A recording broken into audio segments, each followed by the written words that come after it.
네, 안녕하세요. 이번 시간은 4회 기출문제를 풀이할 시간이 되었습니다. 자, 해당 기출문제 풀기 전에 시험에 응시하시면 좋겠지만, 자, 우선 4회 기출문제를 풀이할 예정이에요. 자, 1번부터 바로 보도록 하겠습니다. 다음 중 아래에서 설명하는 그래픽 기법을 묻는 문제가 되겠습니다. 자, 저희가 파트 1에서 그래픽 기법에 대해서 학습을 했었습니다. 그쵸? 해당 그래픽 기법 같은 경우에 시험에 자주 출제되기 때문에 해당 내용은 꼭 기억을 해주셔야 됩니다. 자, 해당 내용들을 알 거라 생각을 하는데요. 간단하게만 살펴볼까요? 자, 디더링이 있었습니다. 그쵸? 제한된 색상을 조합하여 다양한 색을 표현하는 기법이 디더링이 되고요. 모델링이 있었습니다. 이미지를 3차원 그래픽으로 어떻게 표현할지를 정하는 기법이 모델링이 되고요. 렌더링 같은 경우에 이미지에 명암과 색상을 입혀 사실감을 더해주는 기법이 렌더링이 됩니다. 자, 그래서 3차원 이미지를 표현할 때 모델링의 과정과 그리고 렌더링의 과정을 거쳐서 3차원 이미지를 일반적으로 표현을 하게 된다고 했었습니다. 그쵸? 자, 기억나실 거라 생각을 합니다. 자, 그리고 안티 엘리어싱이라고 나오네요. 이미지의 가장자리가 거칠게 표현되는 계단 현상이라고 합니다.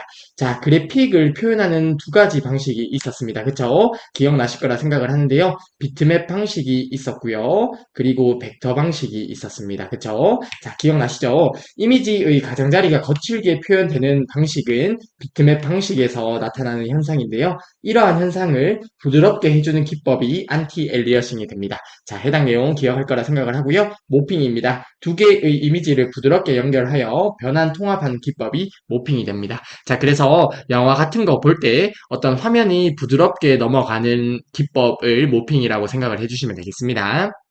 1번 문제 바로 보도록 할게요. 컴퓨터 프로그래밍을 이용하여 3차원 애니메이션을 만드는 과정으로 사물 모형에 명암과 색상을 추가하여 사실감을 더해주는 작업이라고 하는데요. 자, 1번의 정답은 몇 번이 되겠어요? 자, 1번의 정답은 2번이 되겠다. 그쵸? 자, 해당 설명을 렌더링에 관한 설명이 되겠습니다. 자, 따라서 1번의 정답은 2번이 되겠고요.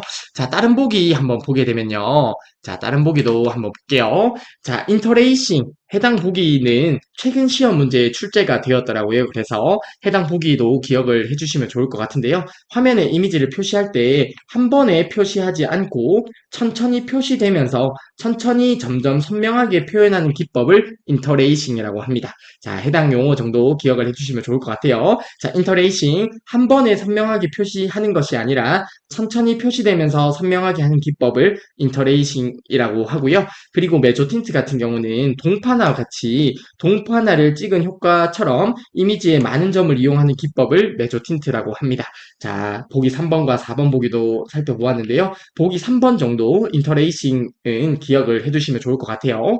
자, 아무튼 1번의 정답은 2번이 되겠습니다. 이미지에 명암과 색상을 입혀 사실감을 더해주는 기법은 렌더링에 관한 설명이 되겠습니다. 자, 따라서 1번의 정답은 2번이 되겠습니다. 네, 다음으로 2번 문제 보도록 하겠습니다. 다음 중 JPEG 표준에 대한 설명으로 옳지 않은 것은 이라고 하네요. 자, 저희가 그래픽 파일 형식에 대해서 학습을 했었습니다. 그쵸? 파트 1에서 학습을 했었는데요. 파일 형식 중에 그래픽 파일 형식이 가장 시험 문제에 많이 출제가 되는데, 그래픽 파일 형식에는 BMP가 있었고요. 그리고 JPG가 있었고요. 그리고 GIF가 있었고요. 그리고 PNG가 있었습니다. 그쵸? 자, 해당 파일 형식들에 대해서 학습을 했었는데 해당 문제는 JPG에 관한 문제가 되겠습니다. 자, 해당 문제 보기 전에 저희가 파트 1에서 학습했던 내용 간단하게 리뷰를 한번 해보고 2번 문제 풀어보도록 하겠습니다. 자, JPG 동일하게 JPEG 파일 형식이라고 보시면 될 것 같고요. 사진과 같은 정지 영상을 표현하기 위한 표준 압축 방식이고요. 픽셀당 24비트의 색상을 사용을 해요. 그래서 2에 24가지의 색을 표현할 수 있는 거예요. 즉 2에 24승가지의 색을 표현할 수 있는 것이죠. 손실 압축 기법과 무손실 압축 기법 모두 사용할 수 있고요. 저장 시 사용자가 임의로 압축률을 조정할 수 있습니다. 자, 파트 1에서 학습했던 내용인데요. 한번 2번 문제 바로 보도록 하겠습니다. 자, 보기 1번 보도록 할게요. 손실 압축 기법과 무손실 압축 기법 모두 사용하지만, 자, 맞는 설명이죠. 특허 문제나 압축률 등의 이슈로 무손실 압축 기법 방식은 잘 사용하지 않는다고 하는데요. 보기 1번은 맞는 설명이 되겠습니다. 자, 해당 2번 문제는 저희가 파트 1에서 풀어봤던 문제네요. 그쵸? 그리고 보기 2번입니다. JPEG 표준을 사용하는 파일 형식에는 JPG, JPEG, JPE 등의 확장자를 사용한다고 하는데요. 해당 확장자들은 모두 동일한 확장자라고 생각을 하셔도 무방합니다. 자, 보기 2번도 맞는 설명이 되겠고요. 보기 3번입니다. 파일 크기가 작아서 웹상에서 사진과 같은 이미지를 보관하고 전송하는 데 사용된다고 하는데요. 보기 3번도 맞는 설명이 되겠고요. 저희가 JPG 파일은 종종 봤을 거예요. 그쵸? 종종 봤다는 의미는 저희가 자주 사용하는 파일들인데 자주 사용하는 이유 중 하나가 파일 크기가 작아서 사진과 같은 이미지를 보관하고 전송하는 데 사용하기 용이하기 때문이겠죠. 따라서 보기 3번은 맞는 설명이 되겠습니다.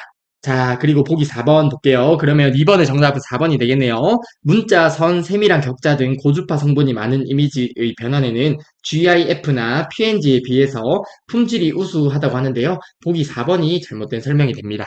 왜 그런지 다 아실 거라 생각을 하는데요. 자, PNG 파일 형식이 품질이 가장 좋습니다. 따라서 보기 4번은 잘못된 설명이 되겠습니다. 자, JPG 파일 형식보다 PNG 파일 형식의 품질이 더 우수하기 때문에 보기 4번이 잘못된 보기가 되겠고요. 따라서 이번에 정답은 4번이 되겠습니다.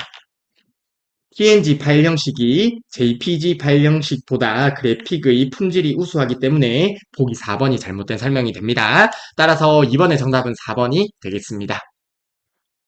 네, 다음으로 3번 문제 보도록 하겠습니다. 다음 중 정보사회의 문제점으로 옳지 않은 것은 이라고 하네요. 자, 보기 1번부터 바로 보도록 하겠습니다. 정보기술을 이용한 컴퓨터 범죄가 증가할 수 있겠죠? 보기 1번에 맞는 설명이 되겠고요. 보기 2번 보도록 할게요. VDT 증후군과 같은 컴퓨터 관련 직업병이 발생할 수 있다고 하는데요. 보기 2번의 내용은 맞는 설명이 되겠고요. VDT 증후군을 모르더라도 어떤 문맥상 맞다고 생각하고 넘어가실 수 있을 것 같습니다. 실제 시험 문제에서 볼 때 말씀을 드리는 거예요. 자, VDT 증후군이 뭔지 간단하게 보면 장시간 동안 모니터를 보면서 키보드 작업을 할 때 생기는 각종 신체적, 정신적 장애를 의미하는 게 VDT 증후군이 됩니다. 즉, 모니터를 오래 보고 키보드를 오래 사용할 때 생기는 어떤 신체적, 정신적 장애를 의미하는 것이 VDT 증후군이 되겠고요. 이렇게 컴퓨터 관련 직업병이 발생할 수 있겠다. 그쵸? 보기 2번의 설명은 맞는 설명이 되겠습니다. 자, 그리고 보기 3번입니다. 정보의 편중으로, 편중은 어느 한쪽으로 쏠린다는 것이 편중이 되겠다. 그쵸? 계층 간의 정보 차이가 감소할 수 있다고 하는데요. 편중이 되면 정보 차이가 증가하겠죠. 감소가 잘못된 표현이 되겠네요. 자, 3번의 정답은 3번이 되겠고요. 이런 문제들은 실제 시험에서 당연히 절대 틀리면 안 되는 문제가 되겠습니다. 약간 언어 영역의 문제 같다. 그쵸? 자, 보기 4번 보도록 할게요. 정보 처리 기술로 인간관계의 유대감이 약화될 가능성도 있겠죠. 자, 정보사회의 문제점으로 컴퓨터를 많이 사용하면서 인간과의 유대감이 약화될 수 있겠습니다. 자, 아무튼 3번의 정답은 3번이 되겠고요. 이런 문제는 아주 쉽게 풀 수 있을 거라 생각을 합니다. 정보의 편중이 발생을 하면 당연히 계층 간의 정보 차이가 증가한다는 표현이 맞는 표현이 되겠습니다. 따라서 3번의 정답은 3번이 되겠네요. 네, 다음으로 4번 문제 보도록 하겠습니다. 다음 중 네트워크 장비와 관련하여 라우터에 관한 설명으로 옳은 것은 이라고 합니다. 자, 저희가 파트 1에서 네트워크 관련 장비를 학습했었습니다. 그쵸? 네트워크 관련 장비도 시험에 자주 출제되기 때문에 해당 내용은 꼭 기억을 하고 계셔야 됩니다. 자, 해당 내용 간단하게 리뷰를 해보고 4번 문제 바로 보도록 하겠습니다. 자, 라우터네요. 가장 최적의 IP 경로를 설정하여 전송하는 장치가 라우터입니다. 자, 해당 영어 단어가 길이라는 뜻이 있는데 ER 하면 어떤 뭐뭐 하는 사람이라는 뜻이 있잖아요. 그래서 길을 찾아주는 사람 이렇게 생각을 하시면 될 것 같습니다. 자, 이렇게 해서 라우터라고 하면 길을 찾아주는 거죠. 최적의 IP 경로를 설정하여 전송하는 장치가 라우터가 되고요. 그리고 리피터입니다. 전송 과정 중 약해진 디지털 신호를 증폭해서 다음 구간으로 전송하는 장치가 리피터가 됩니다. 리핏이면 반복이라는 의미가 있잖아요. 계속 반복을 하는 거예요. 그래서 반복을 하면 증폭이 되겠죠. 그래서 약해진 디지털 신호를 증폭해주는 장치가 리피터라고 보시면 되겠고요. 브릿지입니다. 통신량을 조절하면서 근거리 통신망, 로컬 에어리어 네트워크, 근거리 통신망을 연결해주는 장비가 브릿지가 됩니다. 자, 브릿지라고 하면, 자, 랜이 있고요. 랜이 있다고 했을 때, 두 근거리 통신망을 연결해주는 장비가 브릿지라고 하는 장비가 되는 거예요. 브릿지라고 하면 다리잖아요. 어떤 다리처럼 보인다, 그쵸? 프로토콜의 변환 없이 네트워크를 확장해주는 거예요. 자, 브릿지는 프로토콜의 변환 없이 네트워크를 확장하는 거예요. 자, 게이트웨이입니다. 다른 네트워크와 네트워크를 주고받기 위한 출입구 역할을 하는 장비가 게이트웨이입니다. 공항의 게이트를 생각하시면 될 것 같아요. 자, 그리고 허브네요. 네트워크를 구성할 때 여러 대의 컴퓨터를 연결하여 각 회선을 통합 관리하는 장비가 허브가 됩니다. 자, 이렇게 여러 회선들이 있을 때 이렇게 회선을 통합 관리하는 장비가 허브라고 하는 장비라고 보시면 되겠습니다. 자, 이렇게 네트워크 관련 장비는 시험 문제에 자주 출제되기 때문에 해당 내용 꼭 기억을 해주셨으면 좋겠습니다. 자, 4번 문제 바로 보도록 할게요. 4번 문제는 라우터에 관해 묻는 문제가 되겠네요. 자, 4번의 정답은 몇 번이 되겠어요? 4번의 정답은 2번이 되겠다. 그쵸? 네트워크 상에서 최적의 IP 경로를 설정하는 장비가 라우터라는 장비가 된다. 그쵸? 따라서 4번의 정답은 2번이 되겠습니다. 자, 다른 보기도 한번 볼까요? 보기 1번 한번 보겠습니다. 네트워크를 구성할 때 여러 대의 컴퓨터를 연결하여 회선을 통합 관리하는 장비는 허브 장비에 관한 설명이 되겠다. 그쵸? 따라서 보기 1번은 허브에 관한 설명이 되겠고요. 보기 3번입니다. 다른 네트워크와 데이터를 보내고 받기 위한 출입구 역할을 하는 장비는 게이트웨이에 관한 설명이 되겠습니다. 그리고 보기 4번도 보도록 하겠습니다. 인터넷 도메인 네임을 숫자로 된 IP 주소로 바꾸어주는 장비가 어떤 장비죠? 어떤 개념에 대한 설명이죠? 저희가 파트 1에서 학습했던 내용인데요. 인터넷 도메인 네임이라고 하면 대표적으로 뭐 www.naver.com이라고 하는 인터넷 도메인 네임 주소가 있다고 했을 때 해당 주소를 IP로 바꾸어 주는 것이 DNS에 관한 설명이 됩니다. 그쵸? 자, 뭐 이런 IP 주소를 172점, 뭐 23점, 뭐 이런 식으로 해서 IP 주소로 바꾸어 주는 장비는 DNS에 관한 설명이 되겠습니다. 자, 해당 개념도 제가 파트 1에서 학습했던 내용이므로 당연히 알고 계실 거라 생각을 합니다. 자, 아무튼 4번의 정답은 2번이 되겠습니다. 라우터는 최적의 IP 경로를 설정하여 전송하는 장치가 라우터가 됩니다. 따라서 4번의 정답은 2번이 되겠습니다. 네, 다음으로 5번 문제 보도록 하겠습니다. 다음 중 인터넷을 수동으로 연결하기 위하여 지정해야 할 TCP/IP 구성 요소로 옳지 않은 것은 이라고 하네요. 자, 우선은 저희가 네트워크에 연결을 할 때 네트워크와 인터넷은 동일한 용어로 생각을 해주시면 되겠습니다. 자, 네트워크에 연결할 때 IP 주소를 자동으로 인식을 하기도 하지만 자동으로 인식을 하기도 하지만 수동으로 저희가 입력을 해서 네트워크에 연결하는 경우가 있습니다. 자, 해당 오른쪽 사진에 보게 되면 제가 캡처를 한 화면인데요. 해당 화면은 제어판에 들어가서 네트워크 연결에 들어가면 확인을 할 수 있습니다. 해당 부분에서 IPv4를 설정할 수도 있고요. IPv6를 설정할 수도 있습니다. 자, 다시 한번 정리해드리면 네트워크를 연결할 때 IP 주소를 자동으로 인식하기도 하지만 자동으로 인식하지 못하는 경우에 수동으로 저희가 입력을 해서 설정하는 경우도 있습니다. 자, 이때 IP 주소를 저희가 파트 1에서 학습을 했는데요. IP 주소에는 IPv4가 있었고요. IPv6가 있었습니다. 그쵸? 자, 해당 특징을 비교하는 것은 시험 문제에 자주 출제되기 때문에 당연히 해당 개념은 알고 계셔야 돼요. 자, 해당 개념을 지금 보진 않겠지만, 자, 해당 개념은 자주 출제가 됩니다. 아무튼, IP 주소에 IPv4가 있고요. IPv6가 있다는 것은 저희가 알고 있어요. 그쵸? 해당 특징은 당연히 기억을 해주시면 되고요. 자, 오른쪽에 제시된 그림을 보게 되면 IPv4일 때 저희가 IP 주소를 설정하는 부분이 있고요. IPv6일 때 설정하는 부분이 있습니다. 자, 다음으로 문제에 출제가 되는 것은 IP 주소를 설정할 때 설정해야 하는 부분이 시험 문제에 나올 때는 가끔씩 있습니다. 자, IPv4부터 보게 되면 IP 주소를 입력하고요. 서브넷 마스크와 기본 게이트웨이를 설정하게 됩니다. 자, IPv6일 때는 IP 주소를 입력을 하고요. 그리고 서브넷 접두사기를 입력하고요. 기본 게이트웨이를 설정해요. 자, 해당 문제를 보기 전에 IP 수동 설정할 때 필요한 항목들을 먼저 보시는 게 좋을 것 같습니다. IPv4와 IPv6가 있는데요. 동일하게 IP 주소를 입력하고요. 그리고 기본 게이트웨이를 입력해야 됩니다. 이때 차이점은 IPv4는 서브넷 마스크를 입력하게 되고요. IPv6는 서브넷 접두사 키를 입력한다는 점, 해당 차이점을 기억해 두시면 좋을 것 같습니다. 해당 부분을 말씀드리는 것은 5번 문제보다 IP 수동 설정하는 것을 묻는 경우가 조금 더 많기 때문에 해당 부분을 설명드렸습니다. 자, 다시 한번 정리해드리면 IP 주소에서 IPv4와 v6를 비교하는 경우가 가장 출제가 많이 되고요. 그 다음에 IP 주소를 수동으로 설정할 때 설정하는 항목들 정도 눈에 익혀주시면 좋을 것 같습니다. 자, 해당 부분까지 되실까요? 자, 그리고 나서 5번에서 묻는 문제를 보게 될 때 인터넷을 수동으로 연결하기 위하여 지정할 요소를 묻는 문제가 되겠습니다. 자, 보기 1번 IP 주소는 맞는 보기가 되겠다. 그쵸? IP 주소 맞고요. 서버넷 마스크도 맞는 보기가 되겠습니다. 그리고 보기 3번 어댑터 주소와 DNS 주소가 있는데요. 아래쪽에 보게 되면 DNS 주소도 이렇게 입력하는 공간이 있습니다. 따라서 보기 4번의 DNS 주소도 맞는 보기가 되겠고요.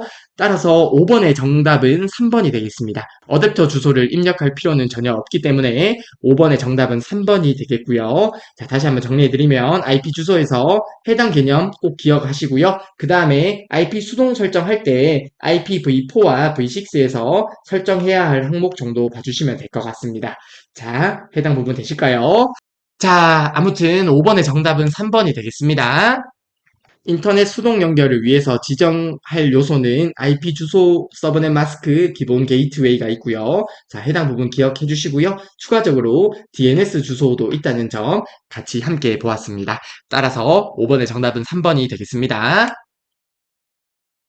네, 다음으로 6번 문제 보도록 하겠습니다. 다음 중 윈도우에서 사용하는 바로가기 키에 관한 설명으로 옳지 않은 것은 이라고 하네요. 자, 바로가기 키라고 하면 단축키라고 생각을 하시면 되겠습니다.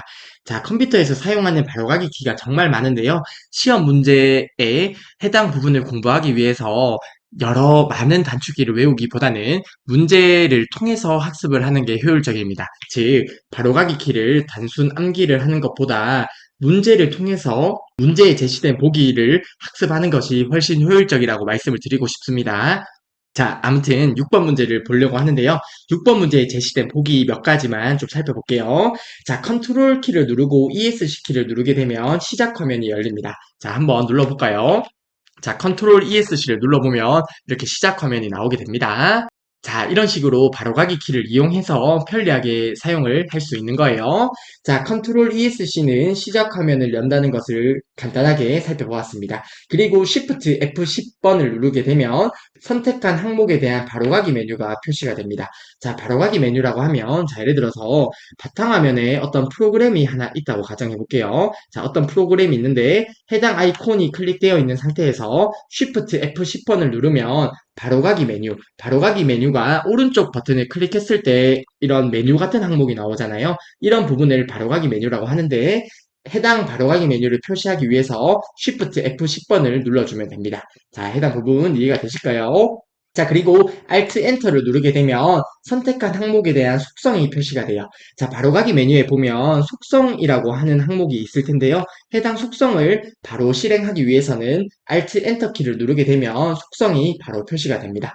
자, 해당 부분은 만약에 직접 실습해보고 싶다고 하시면 가지고 계시는 뭐 컴퓨터나 노트북에서 간단하게 확인을 해보는 것도 좋은 학습이 될 수 있을 것 같습니다. 자, 그리고 윈도우 키와 알파벳 1을 누르게 되면 파일 탐색기가 실행됩니다. 자, 제가 정말 유용하게 쓰는 것은 해당 부분은 정말 유용하게 사용을 합니다. 그래서 시험을 떠나서 파일 탐색기 실행하는 단축키 정도는 알고 계시면 앞으로 어떤 컴퓨터 사용할 때 편리하게 사용하실 수 있을 거라 생각을 합니다. 자, 아무튼 해당 개념을 바탕으로 해서 6번 문제 바로 보도록 하겠습니다. 자, 보기 1번부터 볼게요. 컨트롤 키 누르고 ESC 키 누르면 시작 메뉴가 표시된다고 했다, 그쵸? 보기 1번은 맞는 보기가 되겠습니다. 자, 보기 2번입니다. Shift 키 누르고 F10번을 누르게 되면 선택한 항목의 바로가기 메뉴가 표시된다고 했습니다. 해당 항목에서 바로가기 메뉴, 바로가기 메뉴는 해당 항목을 클릭하고 오른쪽 버튼 클릭했을 때 나오는 메뉴인데요. 해당 바로가기 메뉴를 표시하기 위해서 Shift F10번을 눌러주시면 됩니다. 자, 그리고 보기 3번입니다. 선택한 항목 실행이라고 하는데요. 선택한 항목을 실행하려면 Alt Enter가 아니라 그냥 엔터 키를 눌러서 실행을 해주시면 되겠다. 그쵸? 자, Alt Enter 키는 속성을 실행할 때 사용을 하는 바로가기 키입니다. Alt Enter는 속성을 표시할 때 사용하는 바로가기 키가 됩니다. 자, 따라서 보기 3번이 잘못된 연결이 되겠네요. 자, 6번의 정답은 3번이 되겠고요. 보기 4번입니다. 윈도우 로고 키, 시작 키와 알파벳 1을 누르게 되면 파일 탐색기가 실행된다고 했습니다. 자, 해당 부분은 정말 유용하게 사용을 하고 있으니까요. 자, 해당 단축키 정도는 외워두시면 나중에 사용할 일이 있으실 때 정말 유용하게 많이 사용할 수 있을 거예요. 자, 아무튼 보기 4번의 연결도 맞는 보기가 되겠습니다. 그쵸? 자, 따라서 6번의 정답은 3번이 되겠습니다. 바로가기 Alt Enter를 누르게 되면 선택한 항목에 대한 속성이 표시가 되기 때문에 보기 3번이 잘못된 보기가 되겠고요. 6번의 정답은 3번이 되겠습니다. 네, 다음으로 7번 문제 보도록 하겠습니다. 다음 중 라디오와 같이 한쪽은 송신만 하고 다른 한쪽은 수신만 가능한 정보 전송 방식에 대해 묻는 문제가 되겠네요. 자, 저희가 데이터 전송 방식도 파트 1에서 학습을 했었습니다. 그쵸? 데이터 전송 방식을 보게 되면 단방향 통신이 있고요. 반이중 통신이 있고요. 전이중 통신이 있습니다. 자, 단방향 통신은 한쪽 방향으로만 데이터를 전송하는 것이 단방향 통신이 됩니다. 자, 7번의 정답은 단방향 통신이 되겠다. 그쵸? 7번의 정답은 1번이 되겠습니다. 자, 그리고 반이중 통신도 보게 되면 양쪽 방향에서 데이터를 전송할 수 있는데 동시 전송은 불가한 게 반이중 통신이 되고요. 양쪽 방향에서 데이터를 전송하고 동시에 데이터를 전송할 수 있는 것이 전이중 통신이 됩니다. 해당 개념 그리 어렵지 않다. 그쵸? 자, 7번 문제를 보게 되면 한쪽에서는 송신만 하고요. 한쪽에서는 계속 수신만 하는 거예요. 자, 이러한 정보 전송 방식이 단방향 통신이 되는 것이다. 그쵸? 따라서 7번의 정답은 1번이 되겠습니다. 단방향 통신은 한쪽 방향으로만 데이터를 전송하기 때문에 7번에서 이야기하는 방식은 단방향 통신이 되겠습니다. 따라서 7번의 정답은 1번이 되겠습니다. 네, 다음으로 8번 문제 보도록 하겠습니다. 다음 중 윈도우 업데이트가 속한 사용권에 따른 소프트웨어 분류 유형으로 가장 적절한 것은? 이라고 합니다.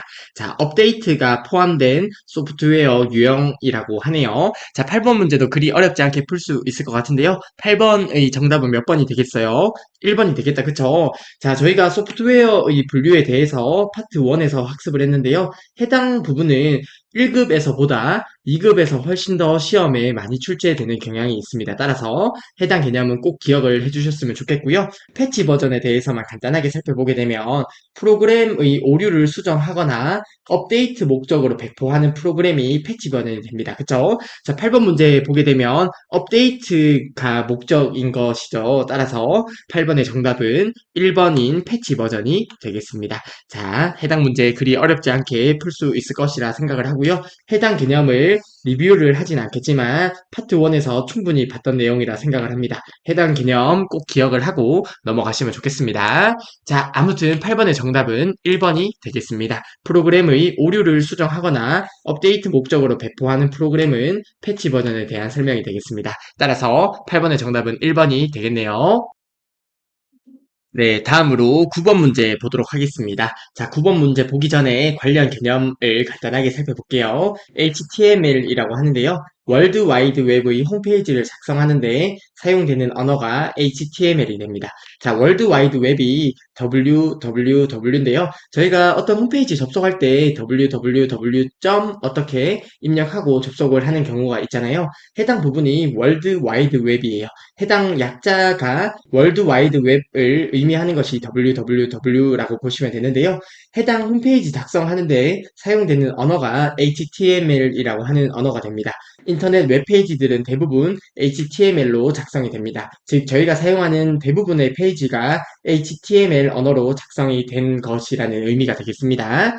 자, 그리고 HTML5가 나오네요. 자, 해당 부분에서 조금 더 업그레이드 된 것이라 생각을 하면 되겠는데요. 액티브X 등의 프로그램 설치 없이 동영상이나 음악 재생을 할 수 있는 언어가 HTML5가 됩니다.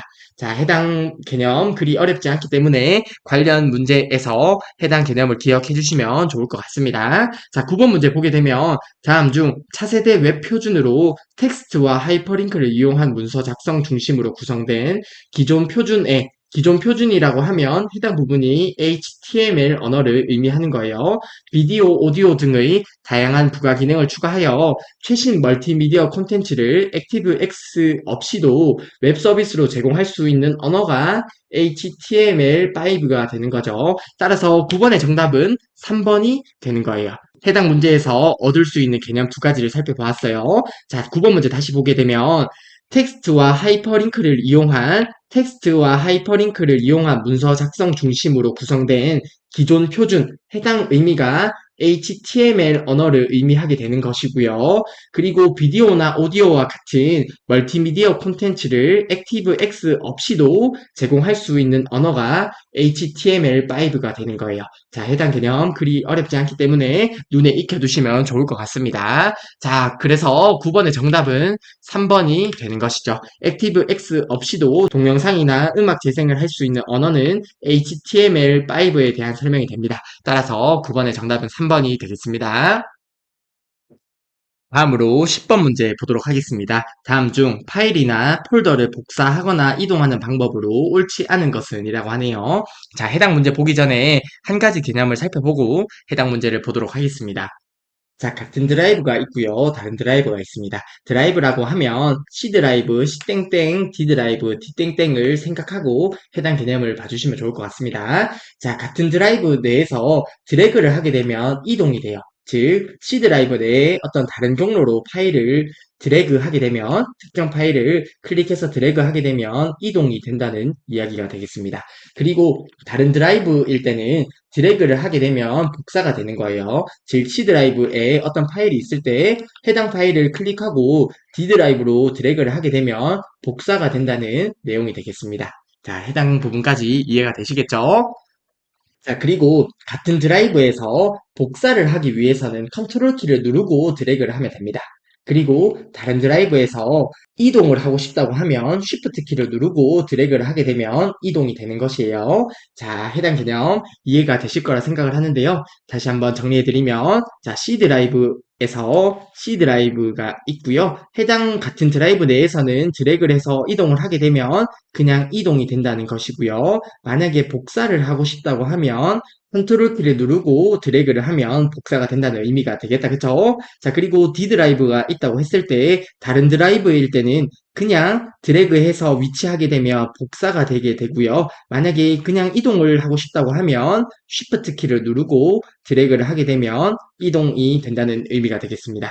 자, 해당 개념 기억하기 어려우면요. 해당 개념만 기억을 해주시면 좋을 것 같아요. 자, 복사는 컨트롤 키고요. 그리고 이동은 쉬프트 키예요. 자, 해당 부분을 기억하시면 가장 좋겠지만 죽어도 기억을 못하겠다 하시면 복사는 컨트롤, 이동은 쉬프트 해당 부분이라도 꼭 기억을 해주시면 좋겠습니다. 자, 해당 개념을 바탕으로 해서 10번 문제 한번 풀어보도록 할게요. 폴더를 마우스로 선택한 후에 동일한 드라이브의 다른 폴더로 끌어놓으면 이동이 된다고 하는데요. 자, 동일한 드라이브에서 드래그를 하게 되면 이동이 되는 것이 맞는 거죠. 자, 동일한 C 드라이브에서 C 드라이브의 다른 경로로 드래그를 하게 되면 이동이 되는 거예요. 보기 1번의 설명은 맞는 설명이 되겠습니다. 자, 다음으로 보기 2번입니다. USB에 저장되어 있는 파일을 마우스로 선택한 후에 바탕화면으로 끌어놓으면 복사가 된다고 하는데요. USB와 바탕화면은 다른 위치에 있기 때문에 다른 드라이브로 생각을 해주시면 되겠습니다. 다른 드라이브로 드래그를 하게 되면 복사가 된다고 했습니다. 그쵸? 따라서 보기 2번도 맞는 보기가 되겠고요. 다음으로 보기 3번입니다. 파일을 마우스로 선택한 후에 컨트롤 키를 누르고 같은 드라이브의 다른 폴더로 끌어놓으면 복사가 된다고 하는데요. 같은 드라이브에서는 드래그를 하게 되면 이동이 되는데요. 복사를 하기 위해서 컨트롤 키를 눌러주면 된다고 했습니다. 따라서 보기 3번도 맞는 보기가 되겠습니다. 자, 다음으로 보기 4번이 정답이 되겠네요. 보기 4번 보도록 하겠습니다. 폴더를 마우스로 선택한 후에 Alt 키를 누른 채 같은 드라이브의 다른 폴더로 끌어놓으면 이동이 된다고 하는데요. 자, 같은 같은 드라이브 내에서는 그냥 드래그만 하더라도 이동이 되는 거고요. 만약에 Alt 키를 누르지 않고 Shift 키를 누른다고 하더라도 동일하게 이동이 됩니다. Shift 키를 누르면 어떤 드라이브 상관없이 이동이 되고요. 컨트롤 키 누르면 어떤 드라이브 상관없이 복사가 되는 거예요. 따라서 보기 4번의 내용이 잘못되었는데요. Alt 키가 아니라 Shift 키라고 하면 맞는 보기가 되겠고요.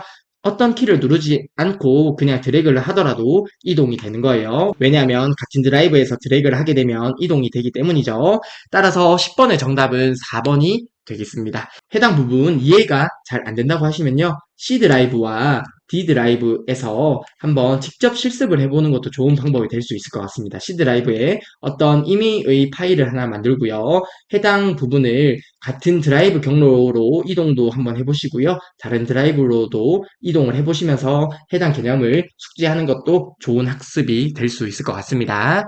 자, 아무튼 10번의 정답은 4번이 되겠습니다. 자, 해당 문제에서 꼭 복사는 컨트롤, 이동은 쉬프트, 해당 부분은 꼭 기억을 해주시면 좋겠습니다. 자, 10번의 정답은 4번이 되겠습니다. 마우스로 같은 드라이브로 파일을 이동할 때는 그냥 드래그를 해도 되고요. 아니면 쉬프트 키 누르고 드래그를 하셔도 됩니다. 따라서 10번의 정답은 4번이 되겠습니다. 다음으로 11번 문제 보도록 하겠습니다. 다음 중 윈도우 에어로피크 기능에 대한 설명으로 옳은 것은 이라고 하네요. 자, 저희가 파트 1에서 윈도우 특징에 대해서 살펴보았습니다. 그쵸? 그 중에 하나인 에어로피크에 관한 문제가 되겠습니다. 자, 해당 개념 간단하게 리뷰를 한번 해보겠습니다. 작업 표시줄에서 실행 중인 프로그램의 아이콘에 마우스 포인터를 위치시키게 되면 축소 형태의 미리 보기가 나타나는 것이 에어로피크가 되고요. 뿐만 아니라 바탕화면 보기를 클릭하면 모든 창이 최소화되면서 바탕화면이 표시가 되고요. 다시 클릭하면 모든 창이 나타나게 됩니다.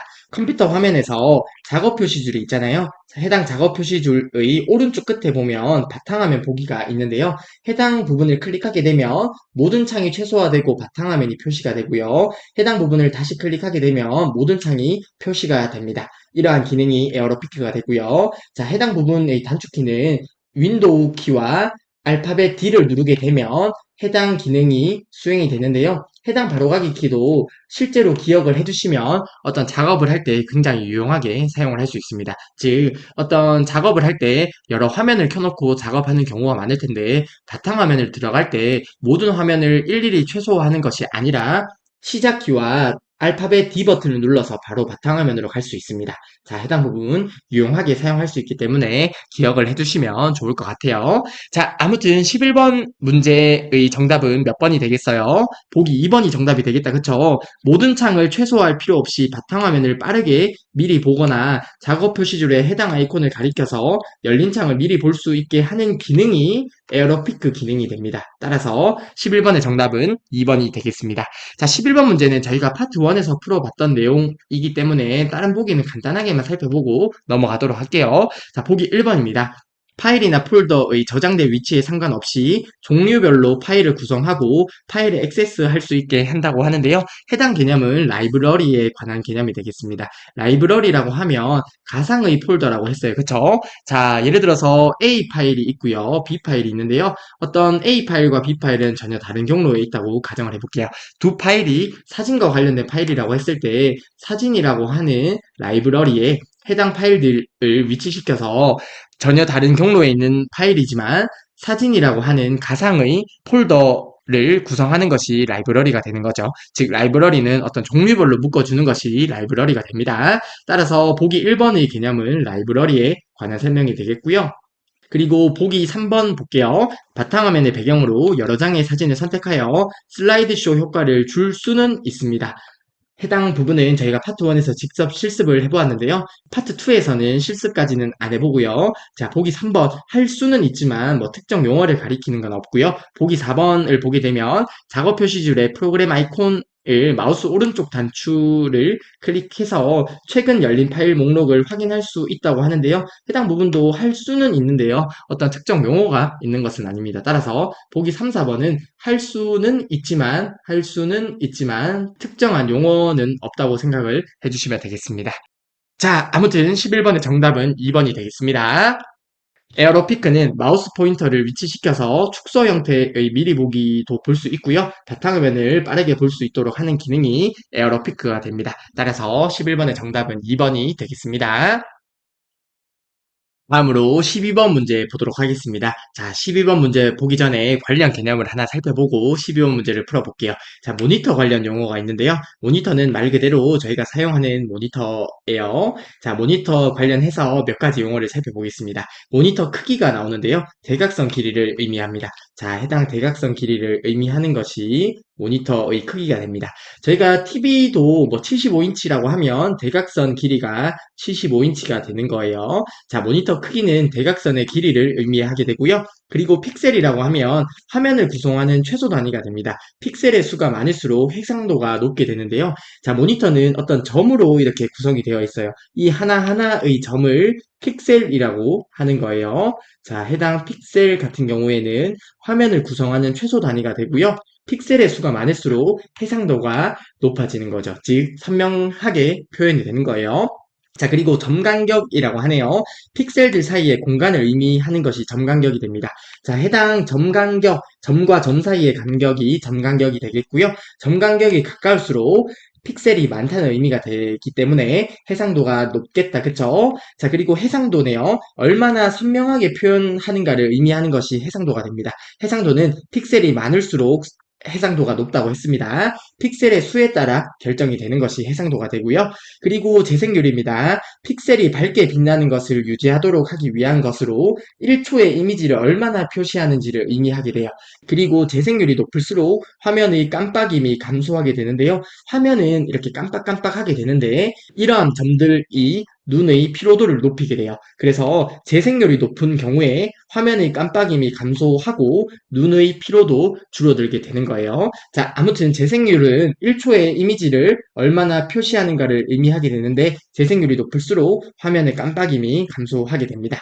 자, 모니터 관련 용어 가끔씩 시험 문제에 출제가 돼요. 해당 부분도 눈에 익혀두시면 좋을 것 같습니다. 자, 12번 문제 바로 보도록 할게요. 다음 중 모니터 화면의 이미지를 얼마나 세밀하게 선명하게 표시할 수 있는가를 나타내는 정보로 픽셀 수에 따라 결정되는 것은 12번의 정답은 몇 번이 되겠어요? 해상도가 되겠다. 그쵸? 해상도는 얼마나 선명하게 표현하는지를 의미하는데요. 픽셀의 수가 많을수록 선명하게 표시가 돼요. 즉 해상도가 높은 것이죠. 자, 아무튼 12번에서 묻는 개념은 해상도에 관한 내용이 되겠습니다. 따라서 12번의 정답은 2번이 되겠고요. 모니터 관련 용어 중에 얼마나 선명하게 표현하는가를 의미하는 용어는 해상도에 관한 설명이 되겠습니다. 따라서 12번의 정답은 2번이 되겠습니다. 네, 다음으로 13번 문제 보도록 하겠습니다. 다음 중 컴퓨터 소프트웨어에서 쉐어웨어에 관한 설명으로 옳은 것은 이라고 하네요. 자, 해당 부분 저희가 파트 1에서 학습했던 내용입니다. 그쵸? 쉐어웨어만 간단하게 살펴볼까요? 자, 기능 또는 기간의 제한을 두고 무료로 배포하는 프로그램이 쉐어웨어가 됩니다. 체험판 느낌이라고 했었고요. 데모 버전이 있는데요. 쉐어웨어와 조금 비슷한 개념이다. 그쵸? 정식 프로그램의 홍보를 위해서 기능 또는 기간의 제한을 두고 무료로 배포하는 프로그램이 데모 버전인데요. 홍보 목적이라는 내용이 나오면 데모 버전을 선택해 주시면 되고요. 그 외에는 쉐어웨어를 선택해 주시면 되겠습니다. 자, 13번 문제. 정답은 몇 번이 되겠어요? 정답은 2번이 되겠다. 그쵸? 사용 기간과 기능을 제한하여 정식 제품의 구입을 유도하기 위한 프로그램이 쉐어웨어가 되겠습니다. 따라서 13번의 정답은 2번이 되겠고요. 다른 보기도 한번 볼까요? 보기 1번입니다. 정해진 금액을 지불하고 정식으로 사용하는 프로그램이라고 하는데요. 해당 프로그램은 그냥 상용 프로그램이 되겠습니다. 그리고 보기 3번 보도록 할게요. 사용 기간의 제한 없이 무료 사용과 배포가 가능한 프로그램이라고 하는데요. 보기 3번의 개념은 프리웨어가 되겠다. 그쵸? 자, 프리웨어가 됩니다. 무료로 사용할 수 있는 프로그램이고요. 배포도 가능합니다. 그리고 보기 4번은 그리 의미 있는 보기가 아니네요. 자, 아무튼 13번의 정답은 2번이 되겠고요. 소프트웨어 분류 시험 문제에 자주 출제됩니다. 해당 부분 꼭 숙지를 해주셨으면 좋겠습니다. 13번의 정답은 2번이 되겠고요. 기능 또는 기간의 제한을 두고 무료로 배포하는 프로그램은 쉐어웨어에 관한 설명이 되겠습니다. 따라서 13번의 정답은 2번이 되겠습니다.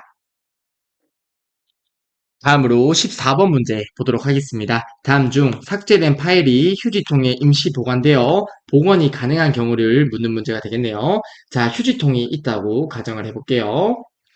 그리고 특정 파일이 있다고 생각을 했을 때 해당 파일을 삭제하게 되면 휴지통에 먼저 보관이 되는 거죠. 그래서 휴지통에 있는 파일을 삭제를 할 수도 있고요. 아니면 해당 파일이 필요하다고 하면 복원을 할 수도 있겠습니다. 자, 그런데 저희가 파트 1에서 학습했던 내용인데요.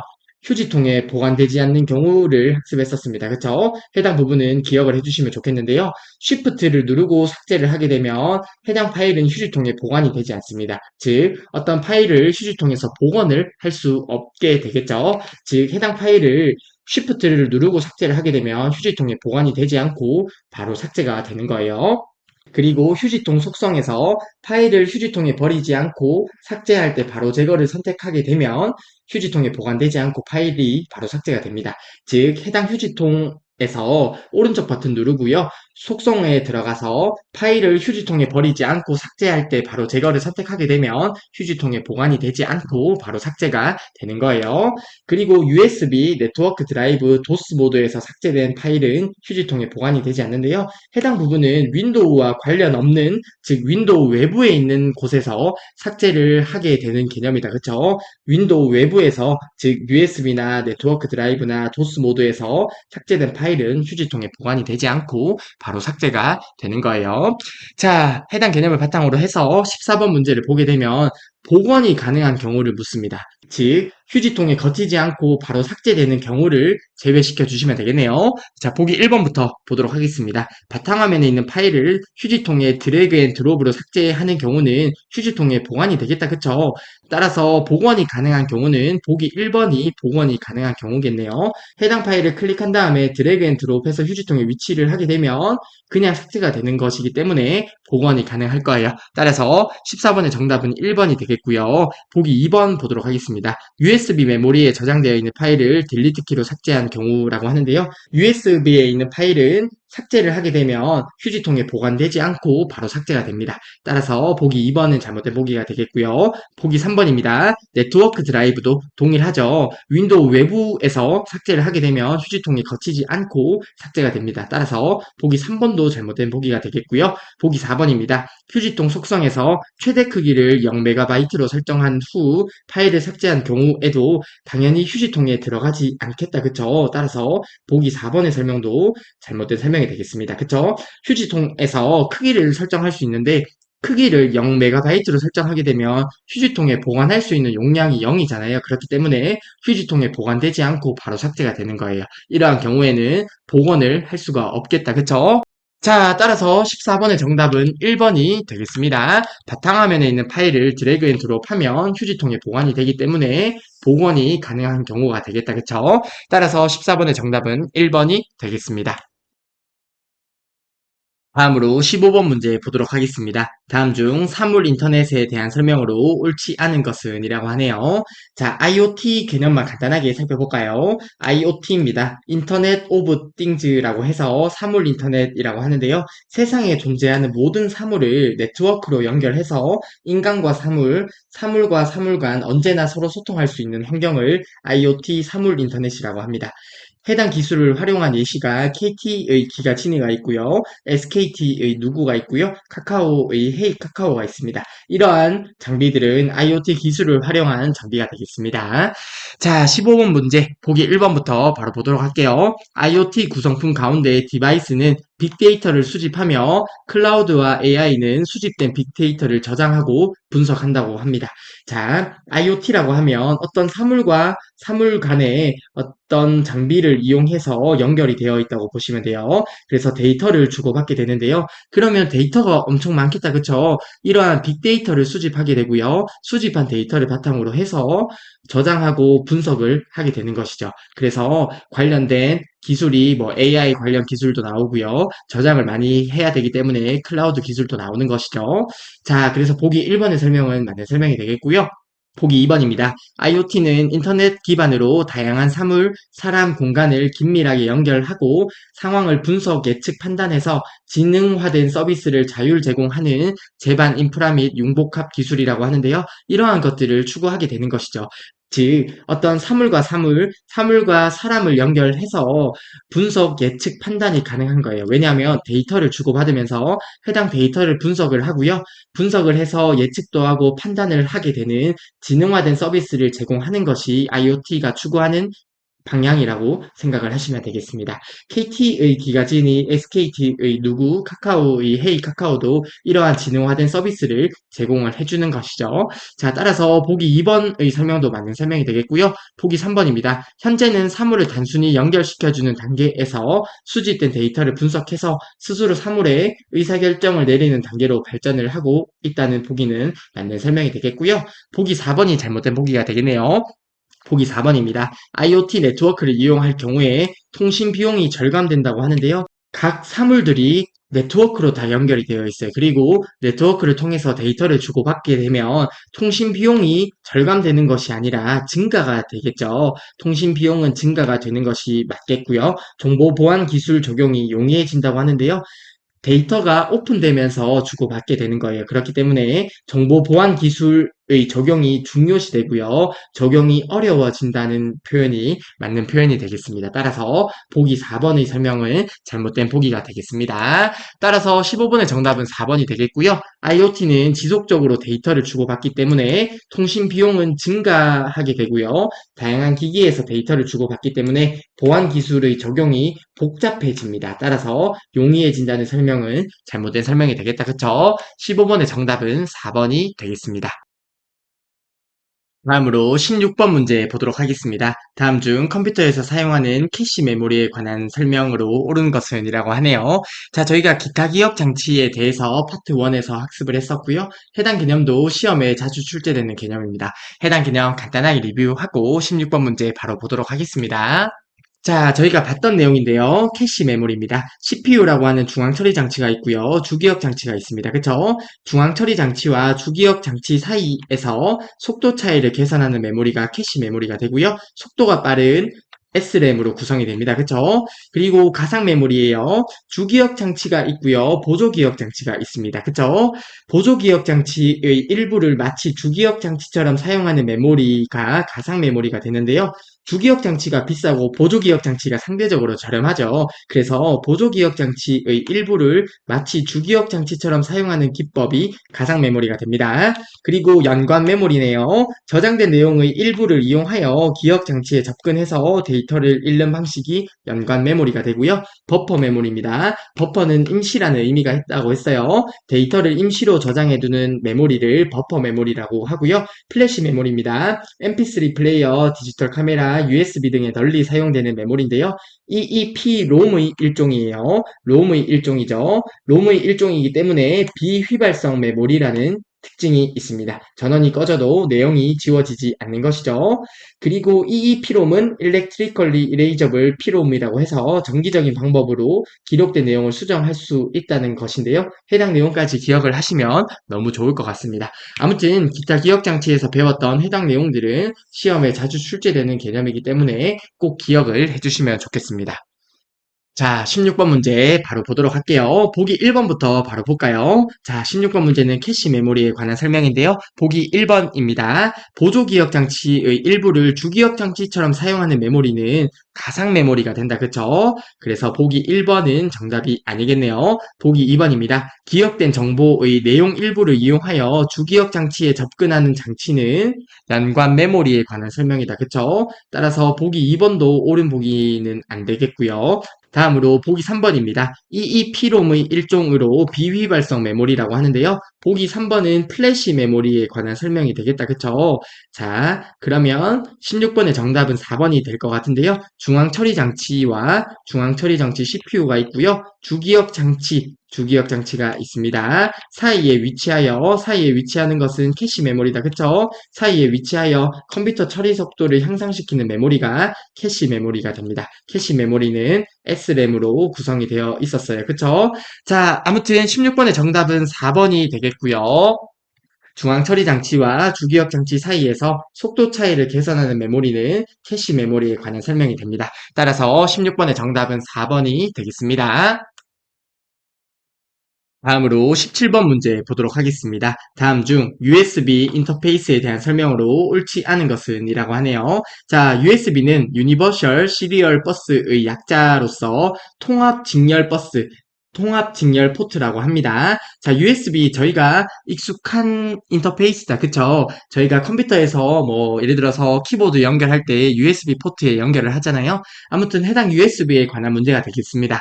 자, 보기 1번부터 바로 보도록 할게요. 직렬 포트보다 자 오른쪽에 보면 직렬 포트가 있고요. 병렬 포트가 있습니다. 그쵸? 이렇게 긴 것이 병렬 포트가 되고요. 해당 부분이 직렬 포트가 되는데요. 직렬 포트보다 USB 포트의 데이터 전송 속도가 빠릅니다. 그렇기 때문에 지금 USB를 사용하고 있는 것이겠죠.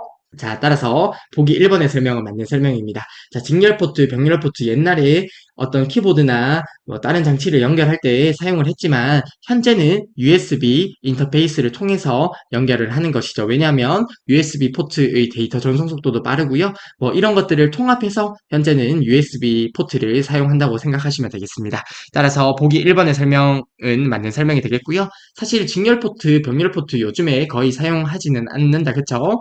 자, 보기 2번입니다. USB는 컨트롤러당 최대 127개까지 포트 확장이 가능하다고 하는데요. 보기 2번의 설명은 맞는 설명이 되겠고요. 이 127이라는 숫자는 눈에 익혀두시면 좋을 것 같긴 하네요. 자, 어떤 장치를 연결할 때 USB를 127개까지 포트 확장이 가능하다는 건데요. 해당 포트를 확장시켜주는 장비가 있습니다. 해당 장비들을 연결해서 포트를 확장하게 되면 최대 127개까지 확장 가능하다는 의미가 되겠습니다. 그리고 보기 3번입니다. 플러그 앤 플레이를 지원한다고 하는데요. 보기 3번의 설명은 맞는 설명이다. 그쵸? 저희가 지난 기출문제에서 봤던 내용인데요. 간단하게 살펴보게 되면 핫 플러그인 같은 경우에 컴퓨터에 전원이 들어온 상태에서 주변 장치를 연결 분리할 수 있도록 하는 기능이 핫 플러그인입니다. 저희가 당연하게 사용을 하고 있는 기능일 텐데 예를 들어서 컴퓨터 전원이 켜져 있는 상태에서 핫플러그인 기능이 없다고 하면 재부팅을 해야 돼요. 하지만 핫플러그인이 있기 때문에 재부팅 없이 주변 장치를 바로 인식할 수 있는 것이고요. 이러한 내용이 핫플러그인이 됩니다. 그리고 플러그 앤 플레이 같은 경우에는 컴퓨터에 새로운 하드웨어를 추가했을 때 뭐 예를 들면 키보드나 뭐 마우스나 다른 하드웨어를 추가했을 때 관련된 설정을 운영체제가 해주는 기능을 플러그 앤 플레이라고 하는데요. 저희가 USB에 연결하면서 핫플러그이나 플러그 앤 플레이가 있기 때문에 아주 편리하게 사용을 했었던 거고요. 아무튼 USB는 해당 기능을 지원을 하기 때문에 보기 3번의 내용도 맞는 설명이 되겠습니다. 자, 그러면 17번의 정답은 4번이 되겠네요. USB 커넥터를 색상으로 구분하는 경우에 USB 3.0은 파란색입니다. 그쵸? 해당 부분도 지난 시간에 봤던 내용이긴 한데 USB 3.0 같은 경우는 이렇게 파란색이 돼요. 그래서 파란색이 맞는 설명이 되겠고요. USB 2.0 같은 경우는 따로 색상은 없습니다. 그냥 무색으로 기억을 해주시면 되겠습니다. 자, 그래서 17번의 정답은 4번이 되겠고요. USB 3.0은 파란색이고요. USB 2.0은 무색을 사용하기 때문에 17번의 정답은 4번이 되겠습니다. 사실 USB 관련 문제가 그렇게 자주 출제되는 개념은 아니기 때문에 관련 문제를 볼 때마다 이렇게 눈으로 익혀주시면 충분할 거라 생각을 합니다. 아무튼 17번의 정답은 4번이 되겠습니다. 다음으로 18번 문제 보도록 하겠습니다. 다음 중 인터넷 전자우편에 관한 설명으로 옳지 않은 것은 이라고 하네요. 자, 전자우편 관련 개념도 저희가 파트 1에서 학습을 했었습니다. 그쵸? 해당 개념 간단하게 살펴보고 18번 문제 바로 보도록 할게요. 인터넷을 통해 다양한 형식의 데이터를 주고받을 수 있는 서비스입니다. 이메일은 사실 저희가 자주 사용하기도 하죠. 전자우편은 기본적으로 7비트의 아스키 코드를 사용을 합니다. 그리고 전자우편 주소는 어떤 아이디가 있고요. 골뱅이 호스트 주소, 호스트 주소라고 하면 네이버.com 같이 이렇게 호스트 주소로 구성이 됩니다. 그리고 전자우편 관련 프로토콜도 저희가 학습을 했었는데요. 해당 부분은 시험 문제에 종종 출제가 되기 때문에 관련 개념 기억을 해두시면 좋을 것 같습니다. SMTP는 이메일 전송에 사용이 되고요. POP3는 이메일 수신에 사용이 됩니다. 그리고 MIME 같은 경우에는 멀티미디어 전자우편에 사용이 되는 프로토콜이에요. 자, 해당 프로토콜도 꼭 기억을 해주시면 좋겠습니다. 자, 18번 문제 바로 보도록 할게요. 한 사람이 동시에 여러 사람에게 전자우편, 즉 이메일을 보낼 수 있다. 그쵸? 당연히 여러 사람한테 메일을 보내본 경험이 있으실 거라 생각을 합니다. 자, 보기 1번은 맞는 설명이 되겠고요. 다음으로 보기 2번입니다. 기본적으로 8비트의 EBCDIC 코드를 사용한다고 하는데요. 해당 부분이 잘못되었네요. 기본적으로 7비트의 ASCII 코드를 사용을 합니다. 따라서 보기 2번은 잘못된 설명이 되겠고요. 18번의 정답은 2번이 되겠습니다. 보기 3번입니다. SMTP, POP3, MIME 등의 프로토콜이 사용된다고 했었고요. 해당 프로토콜의 의미도 함께 기억을 해주시면 좋겠습니다. 보기 3번은 맞는 설명이 되겠다. 그쵸? 보기 4번입니다. 전자우편 주소는 id가 나오고요. 골뱅이 호스트 주소 형식으로 사용을 하고 있다. 그쵸? 따라서 보기 4번도 맞는 설명이 되겠습니다. 자, 18번의 정답은 2번이 되겠네요. 그리 어렵지 않게 풀 수 있을 거라 생각을 합니다. 전자우편은 기본적으로 7비트의 ASCII 코드를 사용하기 때문에 18번의 정답은 2번이 되겠습니다. 다음으로 19번 문제 보도록 하겠습니다. 다음 중 가상 메모리에 관한 설명으로 옳은 것은 이라고 하네요. 자, 가상 메모리 당연히 쉽게 풀 수 있을 거라 생각을 합니다. 자, 주기억 장치가 있고요. 그리고 보조기억 장치가 있습니다. 그쵸? 자, 주기억 장치가 보조기억 장치보다 비쌉니다. 그쵸? 그렇기 때문에 보조기억 장치의 일부를 마치 주기억 장치처럼 사용하는 기법이 가상 메모리가 됩니다. 그쵸? 자, 그러면 19번의 정답은 몇 번이 되겠어요? 19번의 정답은 2번이 되겠다. 그쵸? 주기억 장치의 크기보다 큰 용량을 필요로 하는 프로그램이 있을 때 해당 프로그램을 실행할 때 유용하게 사용이 되겠다. 그쵸? 자, 어떤 프로그램이 주기억 장치보다 크다고 했을 때 보조기억 장치의 일부를 마치 주기억 장치처럼 사용을 하면 당연히 유용하게 사용한다는 설명은 맞는 설명이 되겠습니다. 따라서 19번의 정답은 2번이 되겠습니다. 자, 해당 문제 그리 어렵지 않게 풀 수 있을 거라 생각을 합니다. 보조기억 장치의 일부를 주기억 장치처럼 사용함에 따라서 주기억 장치 용량보다 큰 프로그램을 실행할 수 있도록 한다는 설명은 맞는 설명이 되는 것이죠. 따라서 19번의 정답은 2번이 되겠습니다. 네, 마지막으로 20번 문제 보도록 하겠습니다. 다음 중 인터넷에서 웹서버와 사용자의 인터넷 브라우저 사이에 하이퍼텍스트 문서를 전송하기 위해 사용되는 통신 규약을 묻는 문제가 되겠네요. 자, 우선 하이퍼텍스트라는 것은 저희가 어떤 컴퓨터 사이트에 접속을 했다고 가정을 해볼게요. 그리고 특정 사이트의 해당 메뉴를 눌렀을 때 다른 사이트가 표시가 되는 것이죠. 이렇게 사이트에서 클릭을 하고 다른 사이트로 들어가고 이러한 개념을 하이퍼텍스트라고 해요. 아무튼 하이퍼텍스트 문서를 전송하기 위해서 사용되는 통신 규약을 묻는 문제가 되겠는데요. 통신 규약이라고 하면 프로토콜, 규칙, 규약 다 같은 말로 생각을 해주시면 되겠습니다. 자, 프로토콜 관련해서 간단하게 살펴보게 되면 저희가 파트 1에서 학습했던 내용이 대부분인데요. FTP는 파일 전송에 사용되는 프로토콜이다. 그쵸? SMTP는 이메일 전송에 사용되는 프로토콜이고요. POP3는 이메일 수신에 사용되는 프로토콜입니다. 그리고 텔넷은 원격 접속에 사용되는 프로토콜이고요. HTTP 같은 경우에 인터넷에서 하이퍼텍스트를 주고받기 위한 프로토콜이에요. 그래서 HTTP의 약자가 하이퍼 텍스트 트랜스퍼 프로토콜입니다. 그래서 HTTP가 되는 것이죠. 하이퍼텍스트 문서를 전송하기 위해 사용되는 통신 규약은 따라서 20번의 정답은 몇 번이 되겠어요? 20번의 정답은 2번이 되겠습니다. 자, 하이퍼텍스트 문서 전송하기 위해 사용되는 통신 규약은 하이퍼텍스트 트랜스퍼 프로토콜인 HTTP가 됩니다. 따라서 20번의 정답은 2번이 되겠습니다. 하이퍼텍스트를 주고받기 위한 프로토콜은 HTTP에 대한 설명이 되겠습니다. 자, 이렇게 해서 4회 기출 문제의 컴퓨터 일반 부분을 모두 풀이했습니다. 자, 이번 시간도 정말 수고 많으셨고요. 자, 강의 시작할 때도 말씀드렸다시피 4회 기출 문제까지 모두 볼 필요 없고요. 파트 1만 잘 학습하셨다면 기출문제 2, 3회 정도만 풀이하시더라도 충분히 필기시험에 합격을 하실 수 있습니다. 저는 다음 시간에 스프레드시트 일반도 촬영을 할 예정이지만 해당 부분까지 보기 전에 시험에 충분히 응시하고 합격할 수 있다고 생각을 해요. 자, 아무튼 이번 시간도 정말 수고 많으셨습니다.